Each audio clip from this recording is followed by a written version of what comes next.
Hi friends, இன்னைக்கு என்ன பார்க்க போறோம் அப்படினு சொல்லி பாத்தீங்கன்னா சோயா பீன்ஸ் மசாலா தான் பார்க்க போறோம்.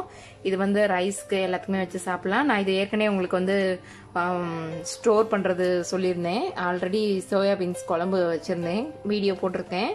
இது வந்து நான் இப்போ வந்து சும்மா கிரேவி மசாலா மாதிரி தான் பண்ண போறோம். இப்போ நம்ம ஃப்ரீசர்ல இருந்து இந்த மாதிரி எடுத்து வச்சுக்கிட்டோம். ஸோ இதுல வந்து நம்ம தண்ணி ஊற்றி வச்சுக்கலாம். ஸோ ஆட்டோமேட்டிக்கா இதாயிடும். இப்போ இது தண்ணி ஊற்றியாச்சு. இதுக்கு தேவையானது ஒரு பெரிய தக்காளி, மீடியம் சைஸ் வெங்காயம், இஞ்சி பூண்டு பேஸ்ட். இப்போ வந்து இதை வந்து தாளிச்சுக்கலாம். இப்போ அடுப்பு ஆன் பண்ணிடலாம். இப்போ இதை வந்து குக்கரில் தான் வைக்க போகிறேன். ஸோ அதனால சட்டி காயட்டும். இப்போ சட்டி நல்லா சூடாயிடுச்சு. இப்போ வந்து எண்ணெய் ஊற்றிக்கலாம்.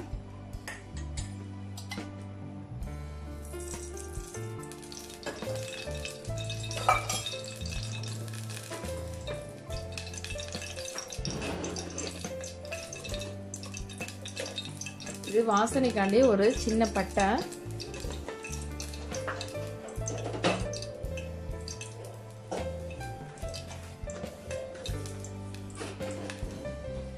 வெங்காயம் போட்டுக்கலாம். இது நீங்க சப்பாத்தி, இட்லி, தோசை, ரைஸ், அதே மாதிரி வெரைட்டி ரைஸ் பண்ணும்போது இதை வச்சு சாப்பிட்டா ரொம்பவே டேஸ்டா இருக்கும், நல்லா இருக்கும்.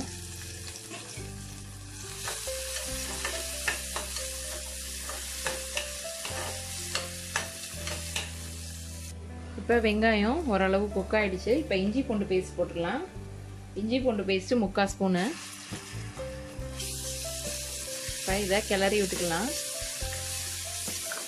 அந்த பச்சை வாசனை போகிற வரைக்கும்.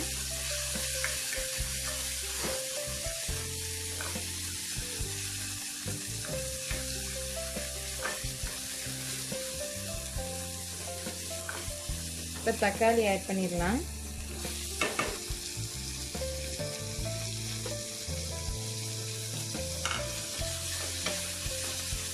இதுல வந்து உப்பு போட்டுக்கலாம், தக்காளி வேகட்டும்.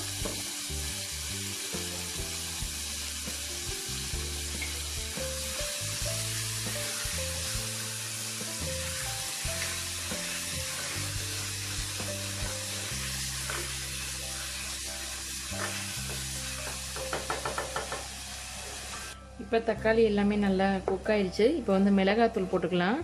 நான் மிளகாத்தூள் வந்து ஒரு 1/2 ஸ்பூன் போட்டிருக்கேன். மல்லித்தூள் வந்து 1 ஸ்பூனு.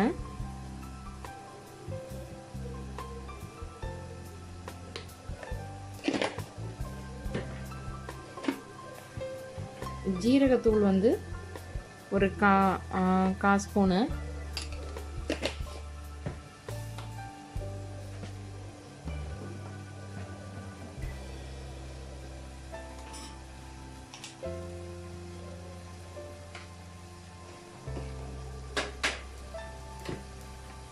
அதே மாதிரி கரம் மசாலா ஒரு 1/4 டீஸ்பூன் போட்டிருக்கேன். வாசனையா இருக்கும், நல்லா இருக்கும். இப்போ இதை நல்லா மிக்ஸ் பண்ணிக்கலாம், மசாலா வாட போற வரைக்கும்.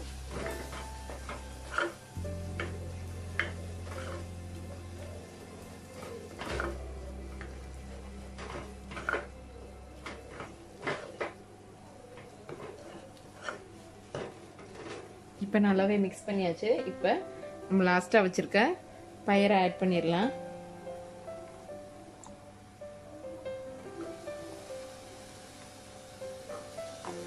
நான் கொண்டு வந்து 6 மாசம் ஆச்சு.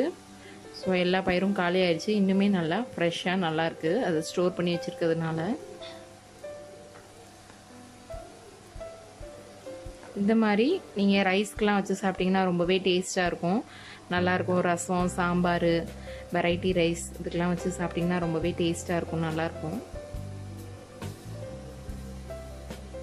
அதே மாதிரி இதில் வந்து நம்ம மட்டன் போட்டு, நம்ம மட்டன் குழம்பு காய்ச்சிரும் பார்த்தீங்களா, அதே மாதிரி பண்ணி இந்த பயிருமே போட்டு ரொம்பவே டேஸ்ட்டாக இருக்கும், நல்லாயிருக்கும்.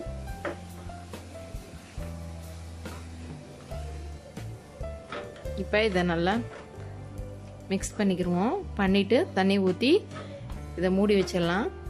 இது ஒரு 3 விசில் வரட்டும், பயிர் நல்லா வெந்துடும். இப்போ நம்ம ஏற்கனவே வெங்காயம் தக்காளிக்கு தான் உப்பு போட்டோம். இப்போ பயிறுக்கும் சேர்த்து உப்பு போட்டுடலாம். இப்போ தண்ணி ஊற்றிக்கலாம்.